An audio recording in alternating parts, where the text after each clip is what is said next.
Budinya Tia Nabu Sura Satinama Yijida Pale Suro Mano Tia Nare Lu Nabujarabo Tia Nare Suru Saga Rubio Pali Zagabe Dama Luko Tia Nare Sura Dama Babilu Dama Luko the Solution Kunawa Dama Sura Dialu the Kondo Pamalu Pianete Kajaro or the Chatik the Bomba Mano Pali Lubio in Bobido Kamutua Sariti Mosula Itiade Nare Jade Chichane Jukub the Atom Resolution Pasia the resolution of Mimi Boago in Pida and to that duet. Easura Mimi Boago in Pida. Era the Disa, the Jamulu, Sariti more. English Luro up to living in the Lord. Nona Abogo Xiao era Tia. Era Tia Sura Pogino, Tiari and Pogino Kuna Meso of Tiaga. Purai, Rabi Jutanyan, Yabi Nia Sa Biro.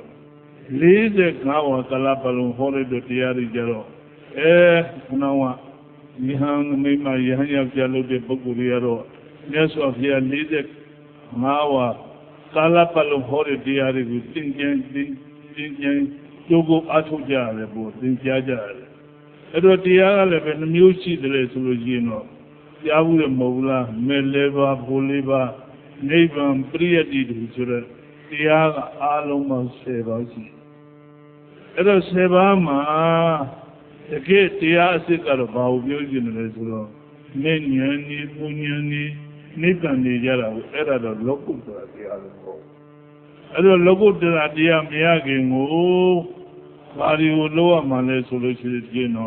Una Brita Jadi to the Diari. Era Jamulo, Meleva, Poliva, Nebanya, Priadi, Dinga Janja, the Dia Dvaya bound at Kanjaro. Tiasra, Benabashi, the Les, will become at the Bulu. Tiasra, Seba, Odamla. Adra Gigi on Tiasica of Bediane, Meleva, Poliva, Nebanya, Mibu Atuka. So lady Memian. Punyan Yabuwa, Pediali Jamayam, Resolution, yes of Ya, Lazy Nawa, Kalapalum, Hoda, the Diarigo, Imido Tanandi, Naja, Jaja, Tinja, and Tinja, Janja, Guluja, Paja, Tereseja, Eda, they love you, Edda Mata, the Net Labor, Menian Punyan, Yama Pido, yes of Ya, Bahole to Zero, Sandran, the Minataya. Maholomani Banada Bhavana Dana Bilehi Tivite no Mano Sandana using about sit down lay down. Next sound Amatamadrahu Kana Ayarana Mediakia Danragu Renataya Limian Premio Limian Kumia Premio Bayajin Yuma Bhavana Dana Bilehi Dana Bila Samantani Niala Kangang Vivadana Samatano Bien Maho Lombani Sama Deji Sadinia Bia Making Shiba Divo Timone Lim Pongi Dugu Handada Yandu Divi Majesi Ao Ho mi don't know ya go no elements of Yahoo. Yojina about Yojin resolution. Sandra, you Kuja who Lojara, load of yes of Ya, Validoyam, Dana, Loja, Dila, Loja, Tamata, Loja, Bauna, Malet, the new, Natamata, Bauna, Lo, Vipatana, Bauna, Lo, Loja, Kama Bale. Making tight on lower mail, making the buzz of no did it. Tamadidi, Tamadingaba, Tamawaza, Tamangamana, Tama Adiwa, Tamawaima, Tamadidi, Tamadamadi, Eddie making Shibari on lower mail. Eddie making Shiba, tight Lama, and Basim, and Rau Kunai mail. အဲ့တော့တန္တရာဆိုတော့ဘာကိုခေါ်တယ်လဲဆိုတော့မြတ်စွာဘုရားတန္တရာက2မျိုးသမုဒိတန္တရာတဲ့ပရမတ္ထတန္တရာလို့တန္တရာမျိုးကြီးတယ်အဲ့တော့သမုဒိတန္တရာဆိုတာဘုန်းကြီးတို့ကတော့လူပြလိုက်နတ်ပြလိုက်ဘဝဒီတန္တရာတွေမှာကုလို့ရှင်းလင်းနေကြတာလူပြလိုက်တိရစ္ဆာန်ပြလိုက်နတ်ပြလိုက်ပြမပြလိုက်တတိပြလိုက်ရှင်းသားပြလိုက်အဲ့ဒါလိုဒီအဖမ်းမှန်နေဖြစ်နေတာကိုတော့အဲ့ဒါသမုဒိတန္တရာလို့ခေါ်တယ်ပရမတ္ထတန္တရာကြတော့အဲ့ဒါမဟုတ်တော့ဘူးအဲ့တော့တရားထုတ်တဲ့ခါမှခုနပို့ပြီးတော့သိတယ်ခန္ဓာအယရဏဓာတ်ဆိုတာရုပ်တည်နာနေခုနဖြစ်ပြနေတာကိုဘာခေါ်တယ်ဆိုလို့ကြည့်တော့သန္တရာခေါ်တယ်တဲ့အဲ့ဒါသန္တရာကြီးရဲ့2မျိုးသမုဒိသန္တရာရဲ့ပရမတ္ထသန္တရာရဲ့အဲ့ဒါကြောင့်မလို့သမုဒိသန္တရာနဲ့သမုဒိမပါဘဲနဲ့ခုနပရမတ္ထမရှိဘူးသမုဒိဆိုတဲ့ဥစ္စာကိုအခြေခံပြီးတော့အမှန်ကတော့ဘုရားဘာသာတရားကအရေးကြီးဆုံးကဘာကိုအရေးကြီးတယ်လဲဆိုတော့ဆိုလိုရင်းကိုသိဖို့လိုရှိတယ်ပြီးတော့ပရမတ္တိရွယ်ယုံနာနေပြီးအကုန်ပြောတဲ့ခါကြလို့ရှိတော့ပညာမပါလို့ရှိရင်လည်းမပြည့်စုံဘူးအဲ့တော့ပညာကလည်းပါသို့တော်လည်းကမ္မထာအားထုတ်တဲ့အခါမှာပညာကိုဥစားမပေးရဘူးလို့ဆိုလိုတာအဲ့ဒါကြောင့်မလို့ယုံနဲ့နန်းနဲ့ပဲအာယုံပြုပြီးတော့သမာဓိရအောင်အဲ့ဒါကိုဝိပဿနာလို့ခေါ်တယ်အဲ့တော့ခုနယုံနဲ့နေမဟုတ်ဘဲနဲ့သမုဒိတရားတွေကိုကြိုးစားကြိုးပမ်းအားထုတ်တဲ့ဟာကဘာခေါ်လဲအဲ့ဒီအစပြီးမှစိတ်ကိုတည်ငြိမ်အောင်လို့တည်ငြိမ်ပြီးပြတဲ့ခါကျမှယုံနဲ့နေလို့ပြုတာကိုဝိပဿနာလို့ခေါ်တယ်အဲ့ဒီတော့အဲ့ဒီသံဃာနှစ်ပါးကိုကျော်နေအောင်ဘာနဲ့လုပ်ကြမလဲဆိုတော့အဲ့ဒါကြောင့်ဒါနသီလဘာဝနာတွေပြီးတော့လေရင်းနဲ့ထူကြမယ်တဲ့ဒီကြောတော့မပြောဘူးလားခုနကသန္တရာကိုကူးတဲ့အခါမှာဝိပဿနာမှသာလျှင်ကူးနိုင်တယ်ဒါနကမရဘူးဆိုတော့ဒီကြောတော့အဲ့ဒါတကယ်တော့အောက်မေ့ပြီးတော့ပြောတော့ဒါဘုန်းကြီးကဥပမာတော့တခုတော့ပြောတယ်အရေးကြီးတာဥပမာလေးတွေသိအရေးကြီးတယ်ဘုန်းကြီးတို့ဘုပကံကူးတယ်ဆိုလို့ရှိရင်တဲ့ကြောင့်သင်္မောနဲ့ကူးကြမယ်ဆိုလို့ရှိရင်တော့သင်္မောကြီးကူးလို့လည်းပဲရမယ်သင်္မောကြီးကူးလို့လည်းခုနသင်္မောမောင်းတဲ့ကပတိန်လည်းပါအောင်မှစက်ကလည်းကောင်းအောင်မှအမှန်ကတော့ဒါပေမဲ့တန်ဖိုးရှိတာပြောမယ်ဆိုလို့ရှိရင်မှန်တယ်ဒါနရဲ့သီလရဲ့ဘာဝနာနှမျိုးမှလည်းဘယ်လိုအမြတ်ဆုံးလဲဆိုလို့ရှိရင်တော့ဝိပဿနာအမြတ်ဆုံးဆိုတာမှန်တယ်သို့တော့အမြတ်ဆုံးတစ်ခုနဲ့ကုရမလားဆိုတော့ကုလို့မရဘူးဒီသုံးပါးနဲ့သာသနာကိုကုကျင့်တဲ့ခံမြတ်စွာဘုရားကိုယ်တိုင်လည်းအင်္ဂုတ္တမှာဟောတာလေဒါနသီလသတ္တနာသမထရောဘာဝနာနာသုံးခုနဲ့ကုကြမယ်အဲ့ဒါလေးရေးကြည့်ရေးကြည့်တော့ခါကြတော့ဒီတော့ဥပ္ပအချိန်ခါမှာဒါကတော့မြတ်စွာဘုရားရဲ့တရားတွေကိုအခုတော့မှဘယ်လိုလုပ်ကြမယ်ဘယ်လိုထွတ်မြောက်အောင်လုပ်ကြမယ်လို့ဘုန်းကြီးတို့ကပထမဆုံးရှင်းတယ်ပြောတဲ့စကားတွေကိုသို့တော်လည်းအဲ့ဒီရှင်းမှာဘာတွေရေးကြည့်နေတယ်ဆိုတော့ဘုန်းကြီးတို့တရားတော်မှတွေအဲ့တော့ယဟန်တန်ဃာတွေအခုနဆိုတော့ဗုဒ္ဓဘာသာဝင်ပုဂ္ဂိုလ်ဖြစ်ကြတဲ့ပုဂ္ဂိုလ်တွေကြတော့တရားတော်မှဆိုတာရှိတာပြန်နေပြီးတော့တရားတော်မှဒီလိုလည်းဒီဗုဒ္ဓဘာသာတရားကြီးကထုံးအောင်လုပ်နိုင်မလားဆိုတော့လည်းမလုပ်နိုင်ဘူးယဟန်တန်ဃာတွေအခုနရှင်းတော့ဘေကုနိမဆိုတော့ဘေကုနိဆိုတာမျိုးရှိတော့ဒီဖြစ်တော့ဒီလိုက်မယ်ထားပါတော့လေသို့တော်လည်းအဲ့ဒါကြီးအရေးကြီးတာဆိုမြတ်စွာဘုရားဘာဟောတယ်လဲဆိုလို့ရှိရင်တော့ဣတိဝဆိုတဲ့ပါဠိတော်မှာမြတ်စွာဘုရားဘာဟောလို့ဆိုတော့အဲ့ဒါလေးလေသိဖို့နည်းနည်းလို့လေဘုန်းကြီးကတစ်ခါတလေကျတော့ဘုရားဘာသာတရားကိုကျင့်ကြံကြည့်ကိုအားထုတ်တဲ့အခါမှာရှေ့စိတ်ကရောက်ပြီးတော့ကိုကမလိုက်နိုင်တယ်လို့လည်းဖြစ်တယ်ဒီကြတော့ဒါကြောင့်ဘုန်းကြီးတို့တစ်ခါတလေပြောပါတယ်ဒီတော့ဘလူပဲဖြစ်ဖြစ်ဘုန်းကြီးတို့လောက်ကြတာကတော့ဘာလို့ဘုန်းကြီးတို့ဘုရားဘာသာမှာတော့နိဗ္ဗာန်ကိုအဓိကထားပြီးတော့လောက်ကြမှာဟုတ်အကယ်၍နိဗ္ဗာန်အဓိကထားပြီးတော့လောက်ပါနိဗ္ဗာန်ကိုတကယ်ကူးမြောက်နိုင်မှာဘာမှတန်ကူးမြောက်နိုင်မလဲဆိုလို့ရှိရင်ဝိပဿနာတစ်ခုတည်းတော့မရဘူးဝိပဿနာဆိုတော့လည်းဝိပဿနာနှမျိုးရှိအဲ့ဒါတရားမှတ်တာရိုးရိုးလေးအားထုတ်တဲ့ဝိပဿနာနဲ့ဘယ်တော့မှနိဗ္ဗာန်ကူးလို့မရဘူးဝိပဿနာအားထုတ်ပြီးတော့ဓမ္မတဖို့ရောက်သွားမှဒါလေနိဗ္ဗာန်ကိုကူးလို့ရတယ်အဲ့ဒါတရားမှတ်တာတခါတလေကျတော့ခင်ဗျားတို့တွေကစာသင်မှုစာကအတိအကျသင်ထားတာမဟုတ်တော့လေဘုန်းကြီးကပြောပြန်တော့တမျိုး ဒီဘုန်းကြီးကပြောကြတယ်ဒီမျိုးဆက်စားလေးကြတော့စိတ်ရဲ့ဇဝေဇဝါဖြစ်တတ်တယ်အဲ့တော့တရားနာတဲ့ခါမှာလည်းမိမိဟာဒီတန်တရားကြီးရှင်းမှုတွေမြင်လို့အဲ့ဒါကြောင့်မလို့အဲ့ဒါကတော့နိဗ္ဗာန်ကူတော့အဲ့တော့နိဗ္ဗာန်မကူခင်အခုလိုတရားတွေဓမ္မတွေဘုန်းကြီးဟန်သံဃာတွေနဲ့ဘုန်းကြီးတို့မှလည်းဘုန်းကြီးဟန်သံဃာတွေမျိုးရှိအာမဝါဒီဆိုတော့အခုတော့ဇွာတဲ့မျိုးတွေမှာနေကြတဲ့ခုနဘုန်းကြီးတွေကြတော့အာမဝါဒီဆိုတာမျိုးတွေအကျက်ထဲမှာနေကြတာပညာဝါဒီဆိုတာတော့ဒီတရားဓမ္မတွေနဲ့ကျင်းသွားတဲ့နေရာမှာသွားပြီးတော့နေတယ်အဲ့တော့မျိုးတွေရွာထဲမှာနေတဲ့ဘုန်းကြီးတွေကြတော့ဘယ်လိုဖြစ်နေလဲဆိုတော့တရားဓမ္မတွေနဲ့တောင်မြတ်စွာဘုရားဘာဟောတယ်လို့ဆိုလို့ရှိရင်တော့ဘုကာရဆိုတာကျေးဇူးများတယ်ဆိုတဲ့ပုဂ္ဂိုလ်အဲ့တော့ဘုကာရမြတ်စွာဘုရားဘာဟောတယ်လို့ဆိုဘုကာရဘိက္ခုေယမနာကဟပတိကသုံးပါးကံဘိက္ခုစိတ္တယမနာကဟပတိကဆိုတာကနောက်ပစ္စည်းလေးပါစွမ်းသင်္ကန်းကြောင်းစေလူတဲ့တရားဓမ္မတွေဒီသုံးပါးကံတင်ဟန်တို့အဘုကာရအလုံးကျေးဇူးများ၏ဟုတ်ကောမဟုတ်လားဆောင်းမြေသင်္ကန်းကြီးကြောင်းကြီးတန်နေလူဒီခုနလူကြတန်းကြတော့ဆိုဘုန်းကြီးတွေကြတော့လေဒါကြောင့်တစ်ခါတလေကြတော့အနောက်နဲ့မှန်နေကြတော့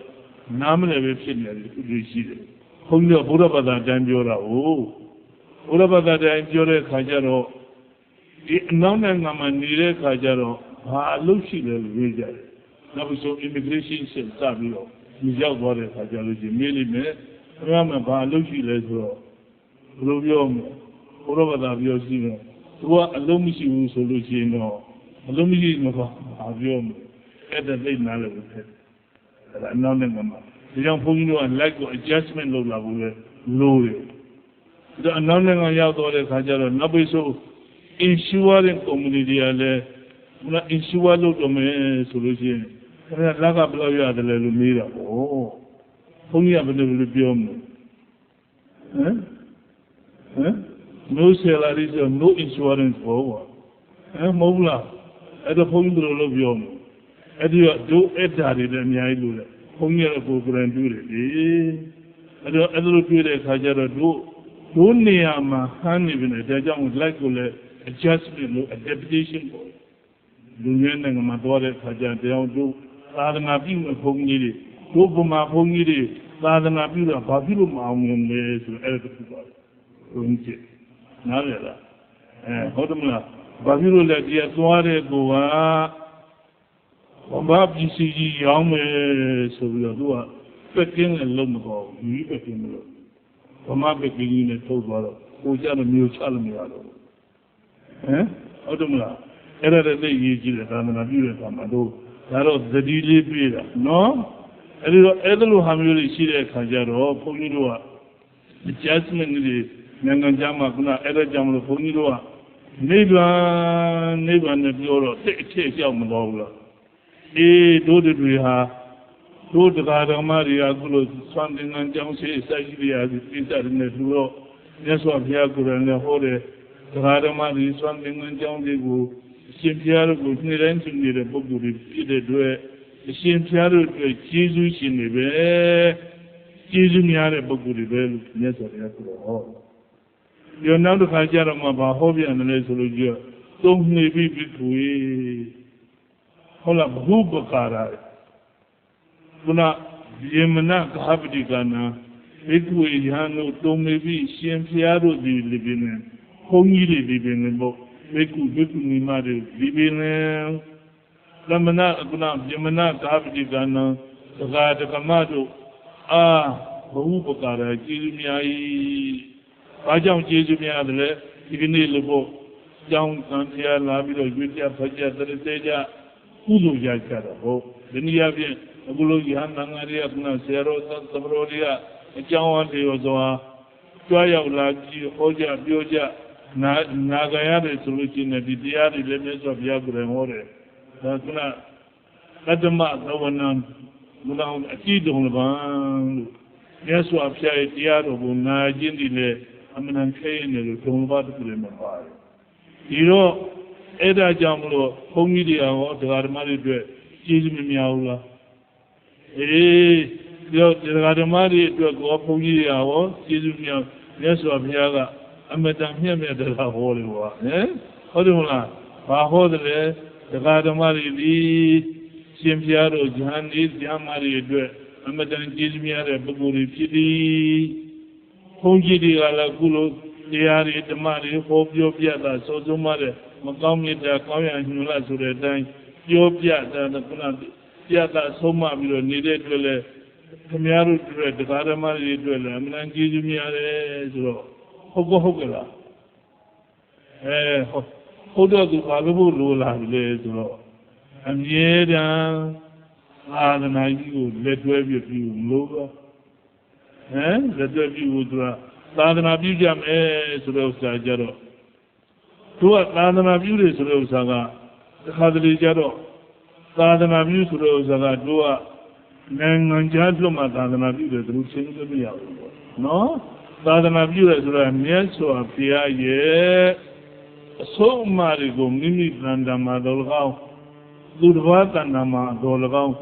ရှင်းမြောက်အောင်လုပ်တာတို့ဘာခေါ်တယ်သာသနာပြုဆိုတာဗုဒ္ဓဘာသာနဲ့ဗုဒ္ဓဘာသာသာသနာပြုနဲ့နည်းနည်းပြုကြတော့ဗုဒ္ဓဘာသာတန်ခါဗုဒ္ဓဘာသာဝင်ဆိုတော့ဘာလို့လဲမိမိတို့ရဲ့ခုနတို့ဆရာသမားတွေမိမိအပါတွေကပြောတဲ့အတိုင်းကျင့်ကြံကြိုးကုပ်ပြီးအားထုတ်ပြီးတော့ကုပါရကိုကျင့်ကြံသူလို့သီလသာဘာဝနာလေးခုနစီပြန်ပြီးတော့နေတာဒီပြင်းနေပါခေါ်တယ်ဆိုလို့ရှိရင်ဒါကိုယ်ကလူရိုးလို့ဆိုဘူးဘုရားဘာသာတော်တဲ့ခုနကသာသနာပြုဖြစ်လာဖို့ကတော့ကိုယ်တိုင်နဲ့ကြိုးစားတယ်သူများတွေလည်းကိုလူဖြစ်ပါစေဆိုပြီးတော့စေတနာကောင်းထားပြီးတော့လုပ်တယ်လို့ဘာခေါ်လဲသာသနာပြုဆိုတော့ဒီသာသနာပြုအလုပ်ကဒီသာသနာတော်ကြီးကိုပြန်ပွားသွားအောင်လုပ်အောင်မဟုတ်အဲ့ဒါမှသာလည်းဘာဖြစ်သွားမလဲဆိုလို့ရှိရင်တော့တို့ရဲ့မိတွေကငြိမ်းသွားမှာပဲနော်ဒီမို့ငြိမ်းမလားငြိမ်းဘူးအဲ့ဒါကြောင့်ခုနလုံးနိုင်လေးပေါ့ကွာအကုန်လုံးငြိမ်းသွားရင်တော့မင်းဘာဖြစ်သွားမလဲရဟန္တာဖြစ်သွားမှာပေါ့အကျဉ်းနဲ့ဒီလေးရေးအောင်ဟုတ်လို့မလားဒါကြောင့်မလို့တို့ကဘာပြောမလဲပစ္စည်း၄ပါးကဘယ်လိုတူတယ်လဲတရားဓမ္မတွေကတူတယ်ဒီဟန္တာငါတွေကဘာလို့တူလဲတရားဓမ္မတွေကိုဝါများတယ်နော်ရတို့ဥကဘာလို့နေရမလဲအမြဲတမ်းလက်တွဲမနေရဘူးလားအမြဲတမ်းလက်တွဲပြီးတော့ဘာလို့ရမလဲလက်တွဲပြီးတော့တို့ဒီထဲမှာတော့မဟုတ်သေးဘူးဘာလို့ရမလဲမြတ်စွာဘုရားရဲ့သာသနာတော်ကြီးအကျိုးကိုဆောင်ရွက်နေရတယ်ဆောင်ရွက်မှသာလည်းဘာဖြစ်မလဲသာသနာကြီးတိုးတက်မှာပေါ့ကွာဟုတ်တယ်မလားအဲ့ဒါကြောင့်မလုပ်ချင်ဘူးလားလုပ်ဖို့တော့လိုတာပေါ့ခုနကသာသနာပြုဆိုတဲ့ဥစ္စာကတို့တစ်ခုရှိတာပေါ့နေ့တိုင်းသာသနာပြုပြီးလုပ်နေတယ်ဘုလို့တို့ကဆိုလို့ကျင်းမှာမဟုတ်သေးဘူးတို့ကပြန်ပြီးတော့ငါဘုန်းကြီးတော့တကယ်ပါဘုန်းကြီးစိတ်တည်းအမြဲတမ်းတားတယ်ဘုန်းကြီးနိုင်ကြောင်းကဘုန်းကြီးဆရာတော်ကြီးတွေကကိုဆောင်းရှိရသုံးမှုကစတယ်တော့ကြောင်းနောက်လာမယ့်နှစ်ဆိုရင်နေရာပြည့်တဲ့ခါကျတော့သူလည်းစိုက်ပြခဲ့တဲ့ခုနဝန်ကဘာဖြစ်နေရှိတယ်ဒီရပင်တို့ဘာလို့ပေါ့ဒီကလည်း9ရက်လောက်ရှိတော့အပြန်စိုက်တယ်ဒါမင်းတို့ခုံလို့ကျွန်တော်ပြောရတယ်မဟုတ်ငါဘာဖြစ်လို့လဲဆရာတော်ကြီးတွေစိုက်ထားတယ်ငါစားတယ်ငါစိုက်တဲ့အားလဲဒီလိုပဲငါဆရာတော်ကြီးတွေစိုက်တာစားတယ်ပဲဖြစ်ပါစေဆိုတော့ငါစေတနာနဲ့ငါစိုက်လက်စိုက်အဲ့ဒါဘာကောင်းလဲအဲ့ဒါလည်းဒီလိုစိုက်ပြီးလို့မှသာသနာပြုဖို့ဟုတ်တယ်မလားဒီပြနေပြောရင်တော့ဒီပြစိုက်တာပေါ့ဟုတ်တယ်မလားစိုက်ပြီးဖို့မင်းဒါပြီးတဲ့လေခုနတို့ဒီလိုပြန်လုပ်မယ်ဆိုရင်တို့အမေမိဘတွေတို့ဆရာသမားတွေကသုံးသင်ဆုံးမလိုက်လို့ဒီကနေ့မင်းဘုရားဘာသာပြလာမလားပြောတာဒီဘုရားဘာသာလေးကိုဆက်ပြီးတော့လုပ်ပြီးတော့ပြန်ပွားအောင်တော့နောက်လူတွေလည်းခံစားပါစေလို့လုပ်လိုက်ခြင်းဘာဖြစ်သွားမလဲသာသနာပြုအဲ့ဒါကြောင့်မလို့စိတ်လည်းတို့ကတို့ဘဝနဲ့ဉာဏ်နာလေးတွေတို့လုပ်ဖို့တခါတလေကျတော့ငါကြည့်တယ်ငါကြည့်တယ်ဆိုတော့ဒီပြန်လည်းပြောလို့မရဘူးကွာတရားဟောတာကသိညင်ငုံနေတဲ့ခါကျတော့မလိုက်နိုင်တော့ဘယ်အောင်ငါတစ်ခါတလေလည်းပြောပါတယ်ဘာလို့ပြောလဲဆိုတော့ကြည့်ပြီး တို့များသောဘုရားဘာသာကျောင်းဆိုတော့လာရရှိပါတိရအစလာတာဟိုအစလာတဲ့အခါကျတော့နိစ္စဂိတဆိုတော့ဘုနာဝသူကမှဆိုင်နေပါလိမတိအောင်ဆိုတယ်ဖြစ်တော့တို့ဘုရားဘာသာတွေလည်းမကြိုက်ဘူးဟုတ်တယ်မလားဘုန်းကြီးတွေကလည်းမလုံးနဲ့ဒါငရေးကြီးတယ်လို့ပြောတော့ကလေးလေးတွေကမလုံးချင်ဘူးလားအေးမင်းတို့ကအလုံးမခံတော့ဘယ်နဲ့လုံးမလဲ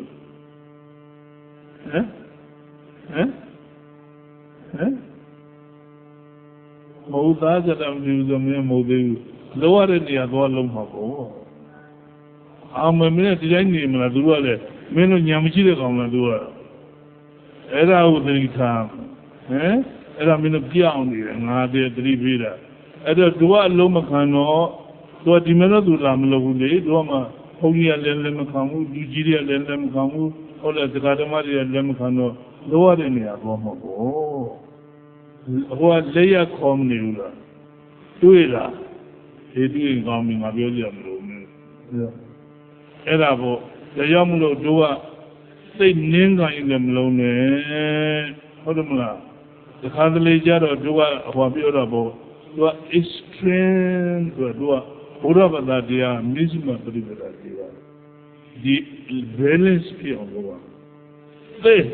အကောင်းကြီးပြောပြီးတော့ပါဇက်ကတော့အကောင်းပြောတယ်လူကလိုက်နေတယ်ဆိုတော့လိုက်နေတော့လည်းသိဖို့တော့မဟုတ်ပြီးတော့တို့ကအဟွာမကောင်းလားတဝက်လို့ရှင်ကောင်းတာပေါ့ကွာဟုတ်လားအနေတိုင်းကြီးပဲဆိုင်းနေပုံတွေတည်နေမြင်ဟိုဖြစ်တော့စက်ဆုံးဖြစ်တော့ပေါ့ဟုတ်တယ်မလားဒီအသိအတင်တွေလည်းဖွင့်ပြီးတော့မလို့ဘူးလားခုနမလို့ရရလို့ရှိရင်ဘာဖြစ်မလဲလောရတဲ့နေရာသွားမှာပေါ့လောတဲ့နေရာမလို့သဘောကျသလားကြိုက်တော့မလို့နဲ့အဲ့ဒါသိကြီးကြီးဒါကြောင့်တို့လူကြီးလုပ်တဲ့လူဆိုတာအမြင်အောင်မြင်သိကြည့်လို့လေနော်ကိုကဒီကနတော့ကြီးအသက်ရွယ်ကြီးနေမှမင်းဘုံကြီးစကြည့်တာနားထောင်နေအောင်မင်းကတော့နားမထောင်ရင်ဘူးကိုကနားထောင်နေတယ်ဟုတ်တယ်မလားငါကစေတနီမှာတော့ငါဟောခဲ့သေးတယ်စေတနီကျောင်းကရှိရလူတွေကသူတို့ကျောင်းမှာဆိုတယ်လီဗီရှင်းမကြည့်ရဘူးခုနသတင်းစာမကြည့်ရဘူးခုနရေဒီယိုနားမထောင်အောင်ပြောအဲ့ဒါနဲ့တော့သူတို့ကလည်းမကြက်တဲ့လူတွေရှိတာဘောကြက်တဲ့လူကြီးငါနည်းနည်းတော့ငါပဲစတည်တောင်းတာပါပဲအဲ့ဒါနဲ့ဘုန်းကြီးနည်းနည်းတော့ပြောခဲ့အဲ့ဒါဥပမာတစ်ခုလို့ဘုန်းကြီးတို့ကသစ်ပင်စိုက်တယ်ဆိုလို့ရှိရင်အကာလိုချင်လို့စိုက်တာလားမင်းအနှစ်လိုချင်လို့စိုက်တာလားအနှစ်လိုချင်လို့ပေါ့အထက်ဟာက solid ဖြစ်တယ်ဟာကိုအကာကဒီအနှစ်ဆိုလို့ဆိုတာအကာမရှိဘဲနဲ့ဖြစ်တယ်အခုမရှိဘဲနဲ့ရောဖြစ်ပါမှာမဖြစ်ဘူးပြီးတော့အရွက်တည်မရှိရော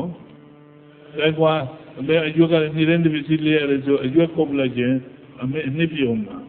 အဲ့ဒါတော့ငါပြောခဲ့တယ်ဟုတ်လားငယ်တဲ့ကလေးတွေငယ်သူဒါမှတော့ခင်ဗျားတို့သားလေးတွေသမီးလေးတွေတိုးလို့လှုပ်ဆိုရင်ရောလုပ်ပါမလားမင်းကအဲ့ဒီအရွယ်မဟုတ်တော့ဘူးမင်းငယ်ငယ်လှုပ်တာမင်းမေ့သွားပြီဟုတ်တယ်မလား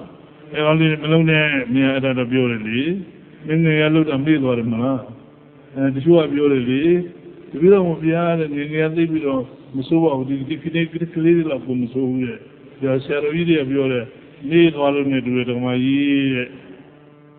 ဟုတ်လားဟုတ်တယ်တို့ဆရာတော်ကြီးတွေလည်းမြင်ရှိပါတယ်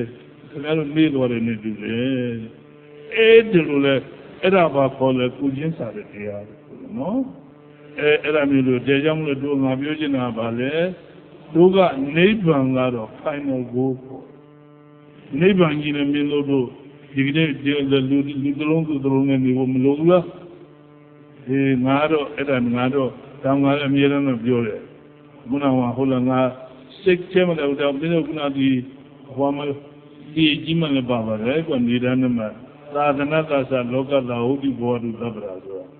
သာသနာတော်ကြီးရောလောကကြီးကိုကြီးပွားပါစေသာသနာတော်ကြီးရောလောကကြီးကိုစောင့်ရှောက်ပါစေဆိုဘာလို့ပြောတာလဲသာသနာတော်ကြီးတို့ကြီးပွားပြီးလူတွေကမကြီးပွားဘူးဆိုရင်တော့ကောင်းမှာမလားမကောင်းဘူးငါတော့ပြန်ကငယ်သဘောပေါက်တော့ဥက္ကလဘမြတ်ဥက္ကလဘမှာတို့ပူဇော်ဝဲလုပ်တယ်ငါစိတ်ထဲမှာယင်တဲ့ကိုထိခိုက်တယ်ငါအမှန်တမ်းပြောသူတို့ရှင်နေပါလေပြင်းနေပါလေနဲ့တို့ကနိုင်ငံခြားအုပ်ကြီးဆိုပြီးပူဇော်ဝဲလုပ်ကြ Oklaba, me Oklaba did it and do.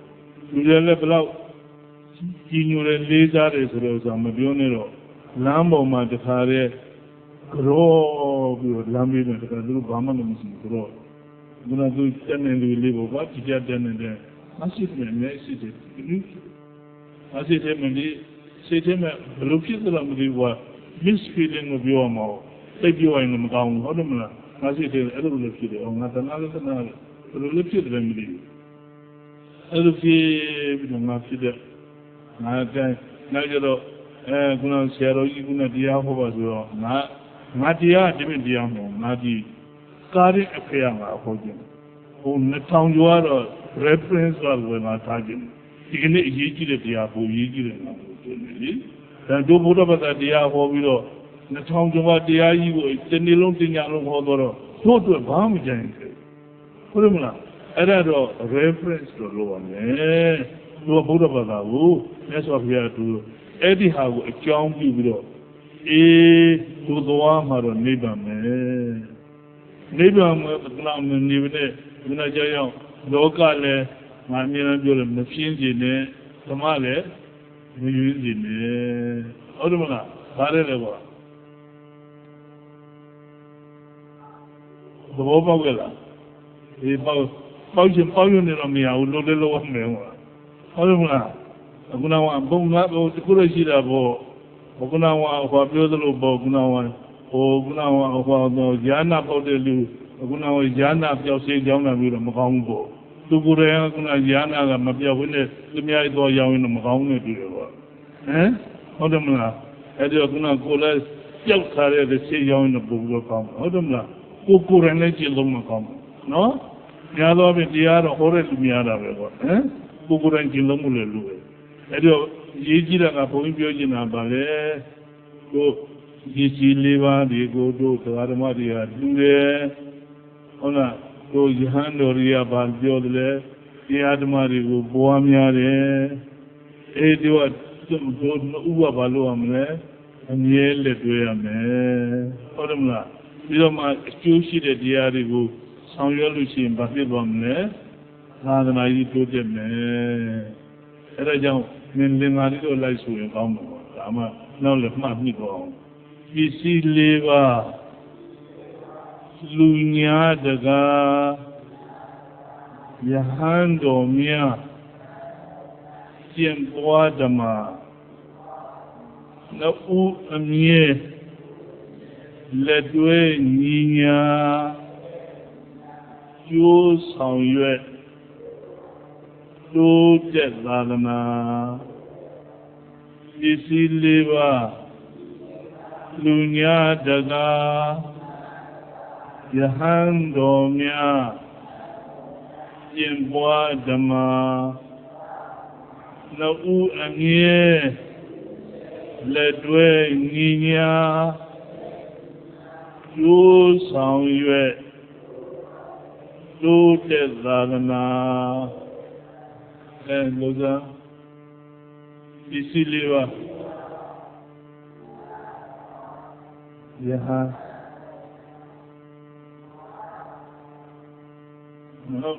Amie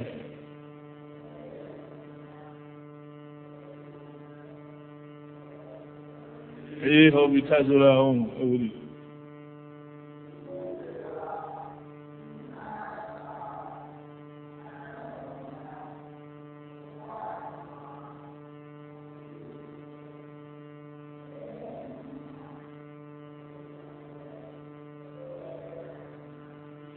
Joshi that is Hoya Mulbiolo, let Joey didn't be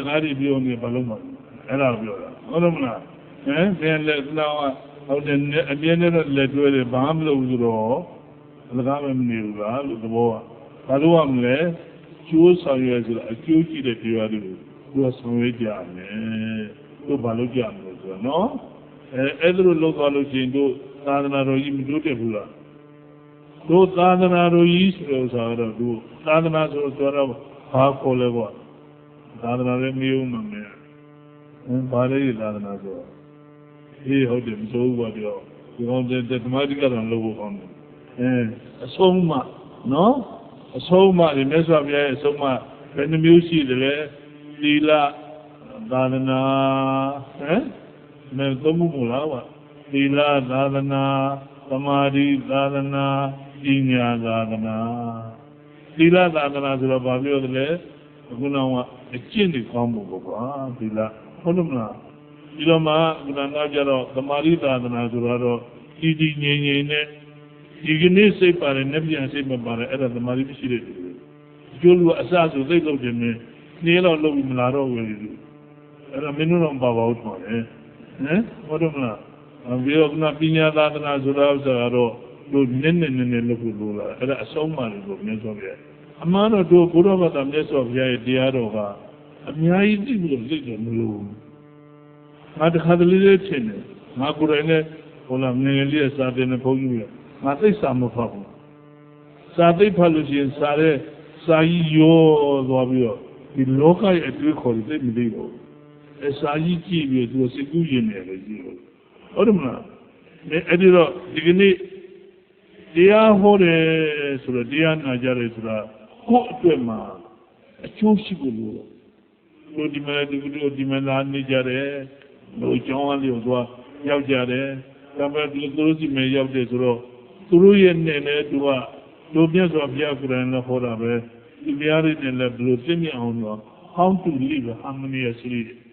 သူများနဲ့လည်းညီညွတ်နေဖို့လည်းလိုတယ်ပေါ့နော်သူများစီနဲ့လာနေပြီးတော့သူများစီကိုယ်ကလိုဒါလည်းမတော်ဟုတ်တယ်မလားညီညွတ်နဲ့အစဉ်ပြေအောင်နေဖို့လိုတယ် rightly တဲ့မှန်မှန်ကန်ကန်နေဖို့လိုတယ်ပြောရွှင်ရွှင်နေဖို့လိုတယ်ပြောရွှင်ရွှင်ဆိုတော့じゃတို့ကမြတ်စွာဘုရားအဆုံးအမတွေတို့တာမှန်ရှိပြောရွှင်ရွှင်ပါမရှိစီရှိတယ်ပုံလုံးမဟုတ်ဘူးတော့အဲ့ဒါသိပြီးတော့အရေးကြီးတယ်နော်အဲ့ဒါလိုတို့ကလှုပ်သွားလို့ရှိရင်ပြောနေတဲ့ခါမှလည်းတယောက်နဲ့တယောက်ကူညီပြီးတော့ဟုတ်တယ်မလားငါလည်းခုနပြောပါတယ်ခုနဟိုရောက်သွားတဲ့ခါကျတော့လူကြီးလာရောက်တော့ဒါပေမဲ့တစ်ခုတော့ရှိတယ်ဟိုအမှန်တော့အဲ့ဒီလိုကြောင်းတာမလုပ်ဘူးဆိုရင်တို့တွေတို့တော့ပုတ်ပါဘူးတို့400လောက်ရှိတယ်မိသားစု400လောက်ဆိုတော့တို့ပြောလို့လားပြောတာကိုဘုန်းကြီးကြောင်းဆိုတော့တို့ကဟိုဘာသာရေးနဲ့တို့ကဗမာပြည်ကျွေးနေတယ်ကြီးတာတို့အုံလုံးမင်းဖြစ်နေတယ်တကယ်တော့ကွန်မြူနတီစင်တာပဲဟုတ်ဘူးလားတို့တော့ဒါပဲတို့အသုံးကဒီသုံးတော့မသုံးဘူးလေကွန်မြူနတီစင်တာဆိုတော့မရောမလာနိုင်ဘူးလားအားမလာနိုင်ဘူးလားမင်းအိမ်ကြတော့အကောင်တယ်လီဖုန်းခေါ်မှာကတို့ကကြည့်မှကြည့်တာမြင်ပြောလားဟုတ်တယ်မလားတကယ်လည်းမရှိဘူးလေအလုပ်ကလည်းလုပ်ရတာဟုတ်ကြောင်းနေတိုင်းလာလို့မရဘူးလေမလားတယ်လီဖုန်းခေါ်စရာမလိုတဘာဝလို့ရှိမှာဟုတ်တယ်မလားအဲ့ဒါကြောင့်မလို့ဘုမကြောင်းလေးလုပ်လိုက်တဲ့အခါကျတော့ငါလည်းတရားပြောတယ်အေးတို့နေတဲ့ထိုင်တဲ့အခါမှာတို့တရုတ်တီကိုနီးဖို့သိကောင်းတယ်ငါပြောနီးဆိုတာလည်းကောင်းတာသူကိုရှိတဲ့လူကိုနီးရမှာပေါ့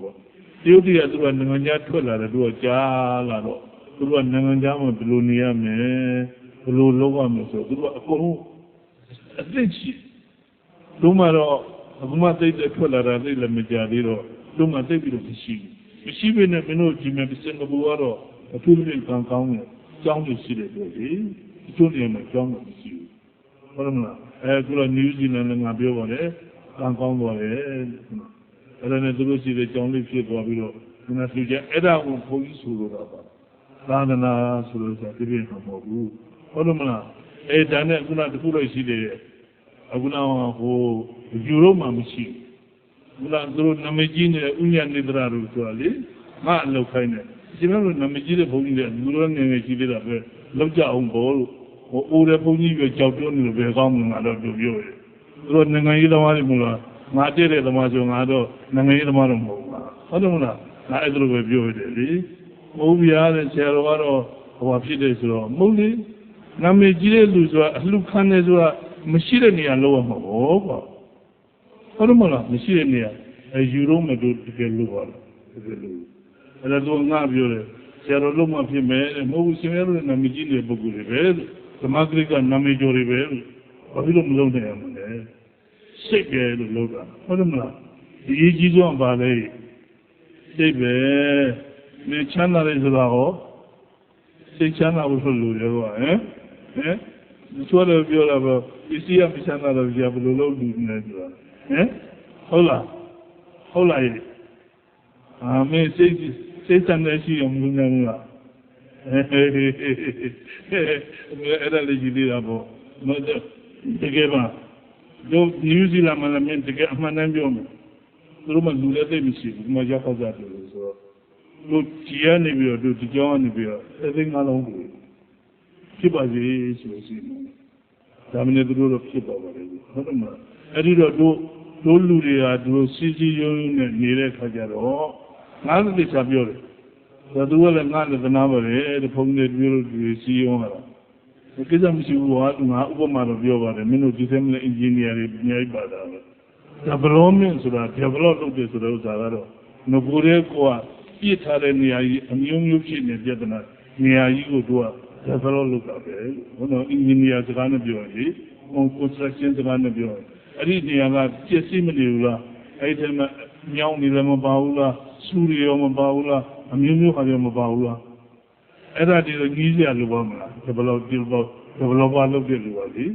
အဲ့ဒါငါဘာမှမမြင်ဘူးငါပြောတယ်ဒီကမရှိမင်းတို့ပြောချင်တာပြောငါလည်းသိခံနေတယ်ငါလည်းသဘောပေါက်တယ်လို့အဲ့ဒါပြောရှိလို့ရှိတယ်ပေါ့လူတွေကစီးရုံးနေဆိုတဲ့အခါကျတော့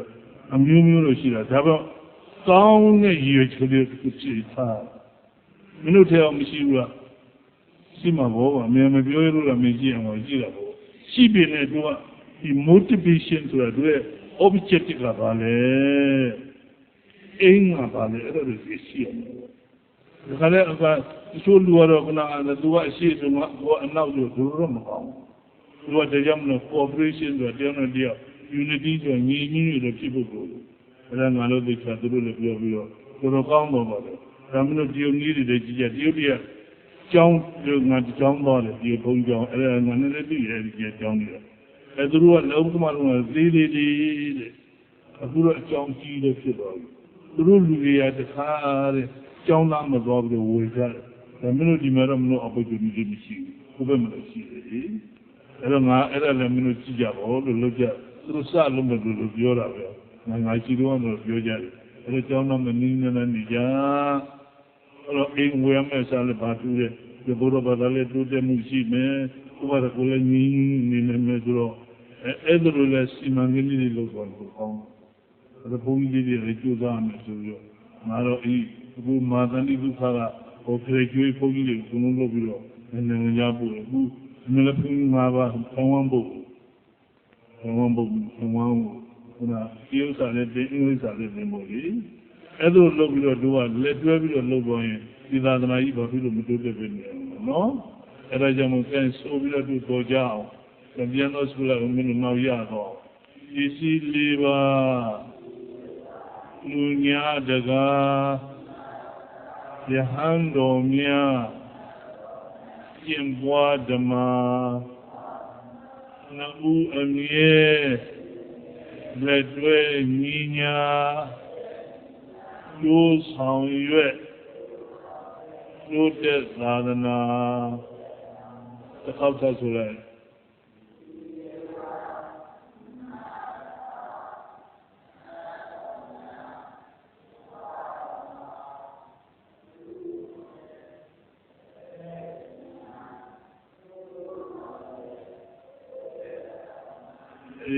ဒီကနေ့ဘုလို